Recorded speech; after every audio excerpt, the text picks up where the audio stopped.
그, 그 자금에 관련된 부분 이제 단장님도 좀 말씀하셨는데요. 우리가 창업이라는 방법이 여러 가지가 있습니다.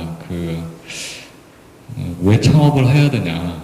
그게 뭔가 확실하게 내가 목표가 설정이 된 상태에서 목표를 설정하고 그래서 내가 어떻게 이거를 준비하겠다라는 게 확실하게 섰을 때, 물론 다 어렵죠. 내가 가진 게 아무것도 없고 뭔가를 하려고 그러면 빚을 내야 되고 하는 여러 가지 그 조건들이나 환경들이 쉽지 않을 건데요. 그럼에도 불구하고 아까 말씀하신 대로 내가 뭘 해야겠다. 그리고 그걸 하기 위해서 내 주변에 누가 있느냐, 사람이. 그 사람들이 모여지면 나는 그 다음 단계에서 뭘 하겠다라는 그 스케줄이 결국은 준비거든요. 그 준비가 확실하게 됐을 때 빚을 내야 됩니다. 그러니까 절대로 빚내서 사업하는 거는 안 맞아요. 그러니까 최근에는, 옛날에는 이제 뭐 주변 친척의 도움을 받고 뭐 이런 뭐 일들이 굉장히 많았었지만 최근에 일가 친척들도 아마 돈 잘 안 빌려줄 겁니다. 예, 그래서 일가 친척들이 다 같이 뭐 보증 이런 거 절대로 안 하실 거기 때문에 결국은 이제 정부에서 나오는 뭔가를 확보하기 위한 노력을 해야 되는데, 그러려면 내가 뭔가 목표가 있어야 되고 거기에 대해서 준비된 기술이나 사람이 있어야 되는 거죠. 그러니까 그게 있어야지만 엔젤 투자도 뭐 기대해 볼 수 있는 거고요. 그래서 근본적으로는 그 준비가 조금 더 되셨으면 좋겠다라는 거고요. 아까 뭐 지분의 구조라는 부분들은 어차피 작은 쉐어이기 때문에 어쩔 수 없이 아까 제가 뭐 제안드렸던 것처럼 그러니까 처음에는 그 기여도에 따라서 나누고 그 풀을 유지하고, 그건 성과에 따라서 뭐 그게 한 해가 될 수도 있고 두 해가 될 수도 있고 세 해가 될 수도 있습니다. 그러니까 그거는 이제 진행해가면서 조절을 하는데, 벤처 투자자들 입장에서는 대표이사 누군가 책임을 져야 되기 때문에 그 대표이사가 어느 정도의 쉐어를 가질 수밖에 없고요. 그리고 투자가 들어온 이후에 다일루션이 되는데, 그게 IPO 후까지는 34%가 대주주 우호 지분으로 남겨져 있어야 됩니다. 그게 그러려면은 우리가 상장하기 전까지 그 대표이사나 그 대주주의 우호 지분들이 그걸 유지해주지 않으면 그 다음에는 뭐 적대적 M&A가 있을 수도 있고 뭔가 이제 회사가 의사결정하거나 투자를 할 때 주주들 간의 갈등이 발생할 수 있기 때문에 이제 그런 대표이사가 34% 이상에서의 지분율을 유지해야 되고 나머지 지분들을 잘 골고루 그 기여한 만큼 나눠 갖는 그 구조를 만들어야 되고요. 아까 우리 김 대표님이 아까 물어보셨던 것 중에 사람에 대해 투자하더라는 질문에서 어떤 문제가 발생하냐면요. 내가 좋은 학교를 안 나오고 내가 좋은 직장에 다니지 않아서 나는 투자를 못 받는 것 같더라라는 또 이상한 또 이제 그 반대편에서의 피해를 보는 것 같다라고 생각하시는 분들이 분명히 있으세요. 그리고 대부분의 투자자들이 뭐 그런 친구들이 팀으로 있으면 그 팀에 이제 투자를 하죠. 보통 이제 그런 쪽은 뭐 게임이라든가 뭔가 인터넷 쪽이라든가 하는 쪽이 이제 그런 성향이 좀 많은 걸로 알고 있습니다. 그렇지만 실제적으로 이 창업 내지는 성공하는 아이템이 꼭 인터넷이고 게임만 성공하는 건 아니거든요. 우리가 하고 있던 뭔가 세상에서 세상에 사람들이 필요로 한 뭔가를 잘 만들었을 때 그걸로 성공할 수 있거든요. 그래서 그 투자자들이 뭐 약간의 성향들은 있지만 내가 어떤 투자자와 얘기를 할 거냐. 그 아까 말씀하신 대로 뭔가 좋은 학교 나오고 좋은 직장을 다녔던 사람들만 투자하는 투자자들이 분명히 있어요. 좀 큰 펀드들. 근데 그런 친구들 만나가지고 시간 낭비할 필요 없다라는 거죠. 뭔가 내가 하고 있는 분야에 또 전문적으로 투자하는 벤처 캐피탈도 있고요. 정부도 있고 저희가 이제 벤처기업 협회에서 하고 있는 뭐 선도벤처 창업 프로그램 같은 경우도 뭔가 서로 시너지가 날 수 있는 이 스타트업들을 인큐베이션 하거든요. 저희 회사도 4개를 인큐베이션 하고 있고, 하나는 투자했고, 하나는 지금 뭐 투자하려고 하고 있는데, 분명히 투자자들은 존재합니다. 그 사람이 학교가 어디 나왔던, 뭐 좋은 직장에 있었던, 이거 중요하지 않거든요. 저 친구가 얼마만큼 좋은 아이디어를 가지고 있고, 하려는 노력이 있냐. 그리고 그거에 대한 판단은 그 친구 혼자 하지 못합니다. 주변에 있는 사람이 같이 하는 거거든요. 그래서 조금 이제 자조 섞인 뭐 얘기로, 나는 우리 팀들이 뭐 좋은 학교를 안 나와서, 물론 뭐 그런 걸 보는 뭐 벤처 캐피탈들이 있지만, 분명히 좋은 투자자들은 뭐 엔젤들도 있고 기업들도 있습니다. 그래서 투자자를 꼭 이제 뭐 벤처 캐피탈이나 제도권 외에도 다른 쪽을 잘 찾아서 투자를 받는 것도 방법인 것 같습니다. 한 가지 더, 지금 11월이잖아요. 11월인데 정말 좋은 아이디어가 있으시면 내년 1월에 이제 중소기업진흥공단에서 이제 공고를 해요. 하는데 창업진흥원도 있고요. 여기서 이제 39세 미만입니까 지금 만으로? 40. 그래요? 근데 우리 정부에서 이제 정책적으로 해주는 부분이 대부분 39세 이하에 많이 집중이 돼 있어요. 그래서 예, 그 친구를 이제 CEO를 해야 되겠죠. 그러면 이제 심사를 받긴 받아야 되는데 거기는 이제 창업한 기업들이 아이디어와 뭐 기술 이런 걸 심사를 해가지고 기본적으로 한 2천만 원 정도는 지원을 해줘요. 그렇게 하고 조금 많이 소요가 되는 부분은 이제 경쟁을 통해서 5천만 원, 7천만 원 뭐 이런 식으로 해도 지원을 받을 수가 있어요. 이제 그런 게 있어서 하고 한 가지 아까 제가 좀 힘들 거라는 얘기도 했지만 또 희망적인 얘기를 하나 더 해주면 저희 회원사 중에 자기가 다녔던 직장이 직장 경영진들이 회사 돈을 횡령을 해가지고 다들 감옥을 가는 바람에 회사가 이제 무너진 회사가 있어요. 근데 그 친구가 거기서 영업부장을 하고 있었는데 지금 우리 심 대표님 말씀하신 거하고도 연관이 있는데 뭐 스펙이나 이런 것들 뭐 이렇게 좋은 편은 아니었죠. 이게 영업부장이 영업을 잘했어요. 영업을.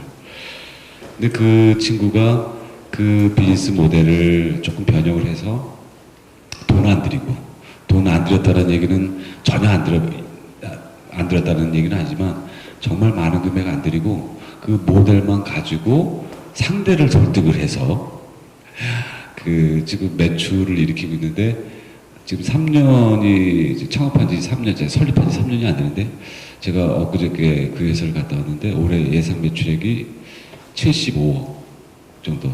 예, 일반 레스토랑이나 뭐 금은방 같은 데 이제 CCTV를 달아주는 비즈니스를 해요. 그걸 누가 하고 하냐면 SK 브로드밴드하고 하는데 SK 브로드밴드의 그 사업 계획서를 갖고 가서는 내가 돈이 이제 시작을 하는데 그래서 SK에서 파이낸싱을 해줘요. 그게 뭐냐면 휴대폰 24개월 약정처럼 이 친구가 가서 영업을 열심히 하는 거예요. 영업을 잘하니까. 그래서 금은방 사장을 이제 설득시키는 거죠. 이거 달면 좋다고. 그래서 전체 한꺼번에 달면은 한 170 들어가는데 월 한 7만 원만 내면 24개월 내면 이걸 쓸 수 있게 해주겠다. 원격으로 다 해주겠다. 뭐. 그래서 영업을 해서 그걸 계약을 해가지고 SK한테 내면 SK가 170에서 10%를 딱 떼고 150을 얘한테 딱 주는 거예요. 그러면 자기가 그 150 중에 자기가 그 CCTV 값, 뭐 DVR 값 이런 거 자기가 이제 결제를 하고 그걸 설치를 해줘. 그렇게 시작을 했대요. 이거 굉장히 저자본으로 자기가 갖고 있는 탤런트를 최대한 활용을 해서 그래서 얼마나 설득을 했겠어요, 그 친구를. 근데 정말 저희 회사이긴 하지만 정말 창업한 지 이제 3년이 안 되는 친구가 작년에 한 40억 가까이 했어요. 그래서 지금 정말 신발이 달아질 정도로 제주도까지 막 아주 왔다 갔다 하는 친구예요. 자기의 캐릭터가 가만히 앉아있는 성격이 아니래요. 그래서 딱 정말 맞는 창업을 한 것 같아요. 이제 그런 부분에 희망적인 얘기도 제가 해드립니다. 한마디 드려볼게요. 이게 좀 구체적으로 뭘 해야 될 것이냐를 좀 들어보고 싶은데 지금 어떤 스테이지인지 모르겠지만 제 생각에 일단 제 느낌으로 조금 약간 좀 이렇게 말씀드려도 될까요? 얘기를 굉장히 아까 길게 하셨거든요. 그렇게 얘기하면은 듣지 않습니다. 그래서 하고 싶은 얘기보다는 저 사람한테 무슨 얘기하면 좋을까를, 듣고 싶은 얘기가 뭘까를 좀 고민을 하시는 거를 연습하시면 좋겠어요. 투자자든 뭐든 내가 하고 싶은 내 인생 스토리 관심 없거든요. 오로지 제가 투자자 입장이 됐을 때 여기에 내가 돈을 집어넣으면 돈을 벌까를 먼저 봐요. 물론 그 사람 인생 역정은 뒤에 오는 거예요. 처음에 오면 안 돼요. 순서가 다 있어요. 그리고 말씀하신 바로는 내가 이런 사정 때문에 하게 됐다. 근데 솔직히 말하면 좋은 스토리는 아니었거든요. 등 떠밀려. 그거를 가능하면 좋게 묘사를 하셔야 될 거예요. 그런 부정적인 모티베이션은 일단 마이너스예요. 적나라하게 말씀드릴게요. 그래서 어떤 식으로든 듣고 싶은 거를 좀 진실을 담아서 만드실 필요가 있고요. 두 번째로는 이거를 말로만 하면 아무 소용 없고요. 종이에다가 그 계획서를 만드셔야 되는데 문제는 지금 내가 하고 싶은 얘기만 쓰면 또 안 돼요. 투자가 보고 싶은 얘기를 써야 되겠죠. 근데 그걸 내가 어떻게 알아? 결국은 아까 말씀한 임자회바서로 넘어간 거죠. 써서 다른 사람한테 보여주면 코멘트가 들어온다. 근데 얘기 드렸죠? 해명하고 설명하지 말라고. 누가 그렇다 그러면 짜다면 짠 거다. 예? 손님이 짜다면 짠 거예요. 그럼 왜 짜지? 그래서 그걸 해결하시면 발전이 있을 거라고 보고요. 그래서 사업계획서를 굉장히 잘 탄탄하게 만드셨는데 그거 한 100번 고치셔야 되거든요. 대부분 한두 번 고치고 됐다 그러는데 그렇지 않습니다. 그러고 난 다음에 작게는 주변인데요. 그걸 이렇게 PT를 하고 연습을 많이 하세요. 그러다 보면 자꾸 이렇게 배우게 되고요. 그 다음에 아까 좋은 말씀 하셨는데 지금 중기청이나 이런 데서 억셀러레이터 이렇게 사업이 있기 때문에 주변에 보시면 그렇게 도와주는 데가 되게 많아요. 거기에 들어가셔서 커뮤니티의 멤버가 되세요. 그래서 PT하고 코멘트 받고 이렇게 어떻게 되나 그렇게 그룹으로 있으면 훨씬 도움이 되거든요. 그러니까 지금 같은 문제는 그렇게 있다 보면 자연히 알게 되는 거예요. 지금 고민하실 필요가 없는 거죠. 지금 순서가 맞지 않아요. 고민이. 그런 거 있고, 그 다음에 그런 과정을 거치면서 점점점 역량이 좋아지면서 소위 말하면 이제 투자를 받는 그런 단계로 가지 않나 보면서 제가 볼 때는 시작이 반이라고 그냥 가장 중요한 건 종이 만드시는 게 핵심이 아닌가 싶습니다. 종이를 만드시는 거. 혹시 없다면. 그거 없이 주변에 얘기하시는 거는 아마 아무런 액션도 없을 거라고 생각이 듭니다. 네. 예, 감사합니다. 시간이 이제 46분을 흐르고 있는데요. 예, 오늘 좀 어떠셨나요? 질문 하나 더 있나요? 예, 마지막 질문 받겠습니다. 예, 안녕하세요.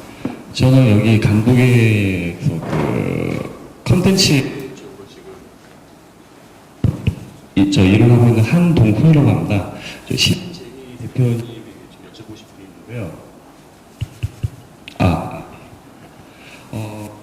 일단 지금 창립 CEO 오너로서 일단 이제 일을 시작을 하시다가 이제 나중에 이제 투자를 받으셔갖고 이제 투자 지분을 늘리고 그리고 나서 이제 상장이라든지 그런 쪽으로 확장을 하신 이제 아까 말씀을 들었는데 근데 일단 저 같은 경우는 일단 여기 많은 분들이랑 틀리게 일단 저 같은 경우는 제조를 기반으로 하는 그런 쪽은 아니고 이제 콘텐츠를 기반으로 하는 업종이고 하다 보니까 특성상 이제 지금 현재 같은 경우에서 이제 제가 혼자 이제 만들고 이제 마케팅이라든지 뭐 그런 쪽을 전부 다 이제 지금 담당을 하고 있는 경우다 보니까 아무래도 이제 컨텐츠라고 하는 업종 특성상 이제 저희 어떤 본심과 같은 그런 경우가 많이 들거든요.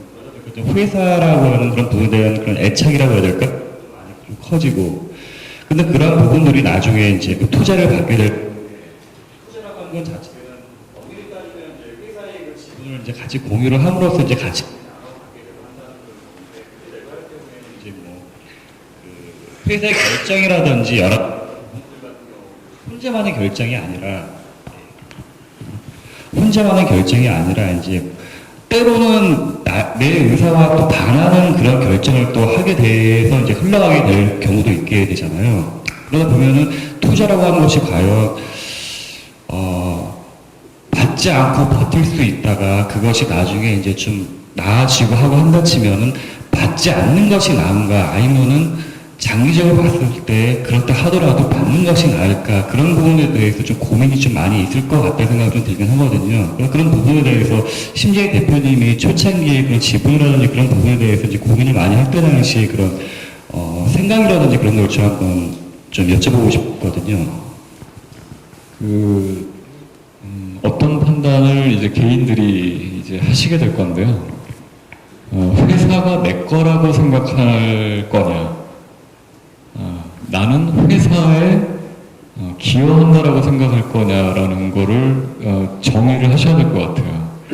그러니까 저는 회사를 시작할 때 오너로서 시작하진 않았어요. 나는 동업으로 시작한 거거든요. 그러니까 나는 회사에 소속되어 있는 사람이고 그냥 회사를 대표하는 사람이에요. 내가 100% 오너로서 만약에 출발을 했다면 우리가 하고 있는 이 업에는 안 맞다라고 생각을 해요. 그러니까 저희 같은 경우는. 그래서 회사를 왜 만들까?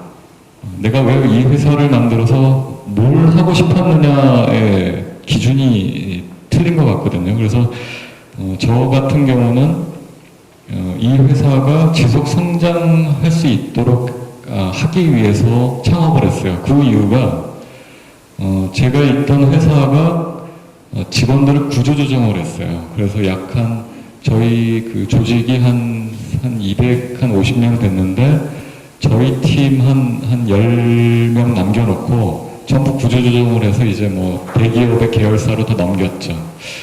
근데 왜 내 인생을 왜 남의 손에 의해서 결정을 당해야 되냐라는 이유가 있었습니다. 우리가 하고 싶은 일을 하고 우리가 잘할 수 있는 일을 하자. 이게 창업의 동기였거든요. 그렇기 때문에 회사의 목적은 내가 하고 싶은 거, 우리가 하고 싶은 일을 지속 성장하면서 하는 게 우리 회사의 목표예요. 그래서 엔텔스라는 회사의 존재의 이유는 자아 실현과 사회에 기여하기 위해서 우리 회사가 존재한다라고 회사의 존재 이유라는 거를 정의를 해버렸어요. 그러다 보니까 이게 누구 거다. 내가 좀 더 가져야지. 이게 안 되는 거죠. 그래서 내가 오너로서 나는 내 분신이고 나는 이거에 내 모든 걸 다 걸 거야라고 생각하셨다면 투자받지 말고 그냥 쭉 가시면 돼요. 근데 내가 성공하고 성장하기 위해서 필요한 거는 계속 여러 가지 얘기들을 하지만 사람이에요, 사람. 근데 내가 더 좋은 사람이 이 회사에 왔을 때 이 회사가 성장하지, 내가 할 수 있는, 나 혼자 했을 때 성장할 수 있는 그 규모와 좋은 사람들이 나와 같이 일을 했을 때 성장할 수 있는 규모는 틀려지거든요. 그래서 나의 목표를 향후에 어떻게 가져갈 거냐, 그 목표를 정확하게 하면 내가 지분율을 얼마까지 양보할 수 있고 새로 들어오는 사람들한테 내가 얼마만큼 줘야겠다라는 기준이 쓰는 거죠. 그래서 우리가 뭐 성공하는 벤처 내지는 뭐 실패한 벤처를 얘기할 때 초심을 잃어버리면 실패한다는 얘기를 해요. 그러니까 내가 이 회사를 창업할 때 나의 마음가짐이 뭐였냐, 그게 이제 굉장히 중요한 기준이 될 거고요. 뭐 마무리 단계이기 때문에 말씀드리고 싶은 부분이 있어서 그 리스크 매니지먼트를 하라라는 얘기를 드리고 싶습니다. 그 위험을 관리하라. 내가 혼자 있을 때나 여러 사람이 같이 창업을 해서 이 회사를 운영할 때 도대체 목표는 이건데 그 목표를 달성하는 데 있어서의 리스크는 뭐냐. 그러니까 우리는 앞만 보고 뛰어가고 있다라는 거죠. 지금 옆에 볼 시간도 없고 나는 이 일이 재밌고 나는 이걸 언제까지 만들어야 된다라는 그 열정의 불타기 때문에 리스크를 체크하지 않아요. 근데 우리 주변은 전부 리스크입니다. 뭘 결정을 해도 리스크고요. 하다못해 사람 하나 잘못 뽑으면 회사가 망합니다. 최초에 뭐 10명 있을 때는 사람 하나 잘못 뽑으면 회사 망해요.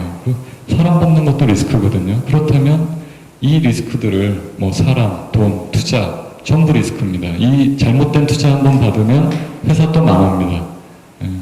다 리스크다.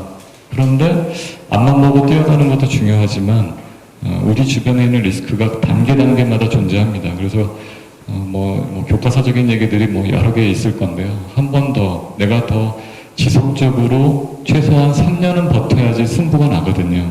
그럼 3년을 버티기 위해서 내가 극복해야 되는 나한테 닥쳐올 리스크가 뭔지를 목표와 사업 계획서도 중요하지만 내 주변에 있는 리스크를 계속 리스트업 하시고 그걸 체크하셔야 돼요. 아까 우리 김 대표님이 말씀하신 것처럼 내 머릿속에 있는 거는 실행이 안 됩니다.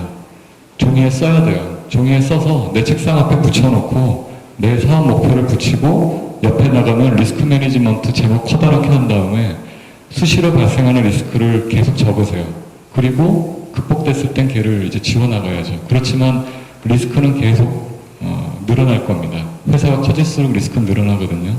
근데 그거를 관리해야지만 3년 버티죠. 3년 버티고 나면 10년 버티실 수 있어요. 그래서 오늘 꼭 드리고 싶었던 말씀은 그 리스크 매니지먼트도 이제는 고민을 좀 하셔야 된다라는 말씀을 좀 드리고 싶었습니다. 리스크에 대해서는 뼈아픈 경험 붙이면 그 리스크가 관리해야지라고 해서 거꾸로 되는 게 절대 아닙니다. 눈에 뭐가 띈다 그러죠. 그러니까 분명히 이런 거예요. 다 들었어. 기억까지 하는데 그 사건이 발생해야지 그게 그거였구나라고 알게 돼요. 황당해요. 그게 참 놀랍더라고요. 그래서 지금 말씀하신 것처럼 정말 그거를 의식적으로 조용히 쓰는 게 되게 중요하고, 그럼에도 불구하고 내가 지금 뭐가 씌었을 것이다. 이 객관성을 하는 거는 내가 아니라 역시 다른 사람을 같이 얘기하는 게 가장 중요한 것 같아요. 생각보다 쉽지 않습니다. 캐치하는 게. 그 얘기를 드리고 싶었습니다. 혹시 아까 손 드셨는데 짧게 시간이 얼마 남지 않으세요? 예, 죄송합니다. 네, 안녕하세요. 안녕하세요. 저는 박현민이고요. 심재희 대표님한테 좀 질문을 드리겠습니다. 저는 침입 센서 분야 관련해서 한 10년 정도 근무를 했었고요. 지금 창업한 지는 한 1년 정도 됐습니다. 아직까지 무난하게 지금 사업을 이루고 있고요. 지금 그 실버 제품 관련해서 지금 질문을 드릴 건데요. 요즘에 고독사나 안전사고 때문에 시청이나 구청에서 실버용 단말기들을 좀 구매하고 있습니다. 근데 지금 혼자 일하고 그러다 보니까 정보나 뭐 이런 트렌드들을 수집하기가 좀 어려운데요. 미국이나 유럽의 실버 제품들의 트렌드가 어떤지 좀 여쭤보고 싶습니다. 굉장히 어려운 질문을 하셨는데 저희 회사가 실버 제품을 만들지는 않고요. 관련성이 있다면 독거노인 관리라는 걸 합니다. 그 무슨 얘기냐면 M2M이라는 그 분야에서 저희 회사가 일을 하는데 말씀하신 것처럼 고령화되고 이제 대부분들은 이제 노령이 돼서 대부분 이제 혼자 사시죠. 뭐 부부가 살거나 대부분 이제 혼자 사시게 되면서 독거노인 그 가정이 많아지고 있죠. 저희 회사가 이제 뭐 일본하고도 지금 뭐 비슷한 뭐 얘기들을 좀 하고 있는데 뭐 글로벌하게 트렌드가 어떻게 됐냐라는 부분들은 제가 잘 모르지만 여러분들이 꼭 혹시 소프트웨어에 관련된 일을 하신다면 저 돈을 술값을 좀 줄여가지고 2월 말에 하는 독일에서 하는 세빗이라는 전시회가 있습니다. 그게 세빗이 완전히 망했다가 다시 살아나고 있습니다. 그 독일에서 하는 전시회인데요. 왜 그 전시회가 망했냐? 인더스트리가 소프트웨어 인더스트리가 북유럽이 다 죽었었어요. 미국이 모든 소프트웨어를 거의 미국 대기업들이 소프트웨어를 다 하거든요. 마이크로소프트나 오라클이나. 그러다가 유럽의 시장이 죽었다가 북유럽에 있는 조그마한 소프트웨어 회사들이 혁신을 시작했습니다. 그게 뭐냐면 이제 뭐 M2M 같은 것들이죠. 그러니까 대기업이 하지 않는 니치마켓에 북유럽의 소프트웨어 회사들이 창업을 하고 혁신적인 제품들을 만들기 시작했어요. 근데 유럽은 굉장히 복지가 잘 돼 있는 동네인데요. 거의 대부분을 정부가 이 복지에 관련된 비용을 가지고 보통 이제 양로원이나 병원에서 이제 그런 관리를 하죠. 근데 거기서 최근에 많이 각광받기 시작한 게 그 케어용 로봇입니다. 그러니까 로봇 관련된 산업들이 이제 활성화되기 시작하거든요. 그래서 방금 말씀하신 것처럼 실버에 관련된 어떤 실버 케어에 관련된 센서나 소프트웨어나 이제 이런 부분들이 이제 그 북유럽 시장에서 발달하고 있더라. 뭐 이거는 그냥 제가 뭐 전시회 한번 갔다 와서 말씀드린 거고요. 뭐 디테일은 저도 잘 몰라서. 그 최근에 그 저희 쪽에 그 미국에서 헬스케어 관련해서 미국 홈쇼핑에 판매할 수 있는 벤처 기업들이 있으면 소개를 해달라고 요청을 받은 적이 있어요. 그래서 근데 그 건 때문에 이제 우리 관련 업체들하고 미팅을 했는데 그분들이 알고 있는 여러 가지 지금 궁금한 질문에 대한 연관성이 있다면 철저하게 다른 나라도 마찬가지지만 정부 버짓에 의존을 해요. 그 비즈가. 그래서 그 일반 그 뭐 우리 그 소비재 상품처럼 그런 부분들을 이렇게 구매를 자유롭게 하고 이런 시장이 형성된 게 아니라 그 어떤 정부 정책에 따라서 복지 정책 버짓에 따라서 움직이다 보니까 그 시장 트렌드라는 게 결국은 정책에 연관이 돼 있다. 뭐 이렇게 거기에 일본도 마찬가지고 미국도 마찬가지고 그런 것 같아요. 그래서 그런 쪽 그 많이 이렇게 관심을 기울이고 정보를 좀 얻어야 될 것 같아요. 예, 오늘 프롬을 이제 정리를 좀 해야 될 시간인데요. 혹시 뭐 너무 이렇게 분야가 너무 많아서 아직 다 정리가 안 되셨을까봐 제가 딱 1분만 간단히 정리하고 대표님들의 한 30초 발언, 스타트업들한테 마지막으로 주는 교훈들 듣고 마칠까 합니다. 이제 먼저 심재희 대표님 같은 경우는 목표의식을 갖고 주력각으로 열심히 하자. 최소한 3년 법칙이라는 게 있기 때문에 3년은 해야 한다. 그리고 리스크 매니지먼트가 굉장히 중요하다라는 말씀을 해주셨고요. 그 다음에 김 대표님께서는 사업에 있어서는 존재 이유가 분명히 해야 된다. 차별성이 분명히 해야 되고, 그 다음에 이 또한 지나가겠지. 사람에 대한 이해를 말씀을 해주셨고요. 그리고 이제 투자받기 위해서 팀빌딩, 그다음에 미래는 미래, 그다음 프로토타입. 근데 항상 제가 느꼈던 가장 중요한 건 투자하는 사람은 그 넥스트를 물어본다. 그러니까 넥스트가 미리 준비되어야지만 당당하게 투자자를 대할 수 있지 않을까 생각되고요.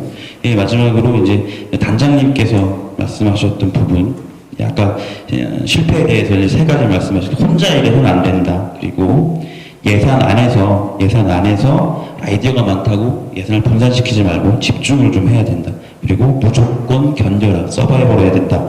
라고 오늘 포럼의 내용들을 좀 정리할 수 있을 것 같고요. 심재희 대표님부터 한 30초 정도 발언을 듣도록 하겠습니다. 그 인생의 모델을 좀 이렇게 설정하시는 게 좋을 것 같습니다. 내가 어떤 게 되고 싶다. 그러니까 회사가 어떤 모습이 되고 싶다. 나는 어떤 경영자의 모습을 따라가고 싶다라고 하는 뭔가 그런 롤 모델을 한번 설정을 하시는 게 좋을 것 같습니다. 지난번에 남민우 대표님이 하신 말씀이 있는데요. 성공한 사람들의 스토리는 그 당시에는 맞는데 지금은 맞지 않습니다. 그러니까 옛날 사람들이 성공한 건 지금 시대하고는 맞지는 않거든요. 그렇지만 우리가 옛날에 역사적으로 뭔가의 뜻을 이루셨던 분들에 대한 마음가짐이나 그 사람이 실천했던 그 모습은 따라갈 만하다고 생각을 합니다. 그래서 가능하다면 뭔가 내가 어렵고 힘들 때 누군가를 생각하고 그 사람이 어떻게 그거를 해결하고 갔었는지, 이 과거에 그분이 성공하셨던 분이든 아니면 역사적으로 유명하셨던 분이든 누군가가 내 마음속에 그런 분이 꼭 있어야 되고요. 가능하다면은 뭐 주변에 멘토를 요청하실 수 있는 사업가나 아니면 교수님이나 누군가를 그 멘토가 경영자들한테는 멘토가 되게 중요합니다. 그래서 그런 분들을 내 마음속의 멘토 그리고 실제 멘토를 꼭 만드시면은 조금 더 편하게 의사결정하시는데 실수하지 않고 가실 수 있을 거라 생각합니다.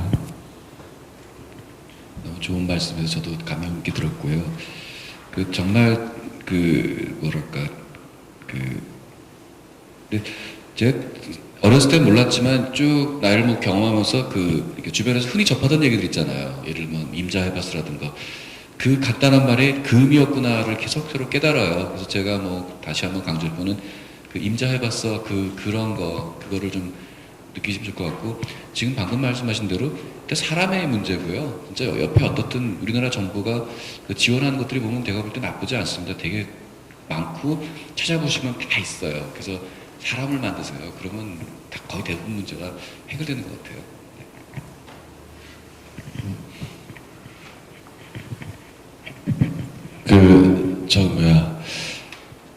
대부분 이제 스타트업 할 때 자기가 알고 있는 지식이 자기가 이제 전문 분야고 하니까 다 안다고 하는데, 제가 이제 그분들한테 들은 거는 3년이 지나고 5년이 지나면 그때 자기 생각이 틀렸다라는 얘기를 많이 해요.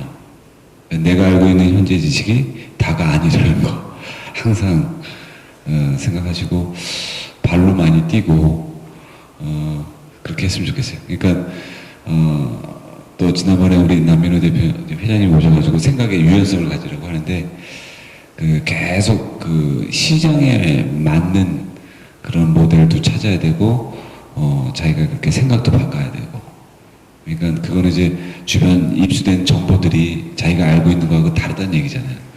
그러니까 계속 뭐 그런 부분에 대해서 안테나를 항상 세우고 해야 뭘 투자를 하더라도 자기가 이거 아니었는데 라는 실수 이런 걸 예방할 수 있을 것 같아요. 예, 참 2시간 넘도록 쉬는 시간 5분도 못 갖고 강행군을 했습니다. 근데 오늘 내용 콘텐츠는 최고였던 것 같습니다. 역대 1, 2, 3회 중에 3회가 가장 최고의 대표분들을 모시고 단장님까지 서포트해 주시는 아주 훌륭한 프로그램이 아니었나 자화자찬을 하며 마치도록 하겠습니다. 박수 한번 주시죠. 그리고 질문자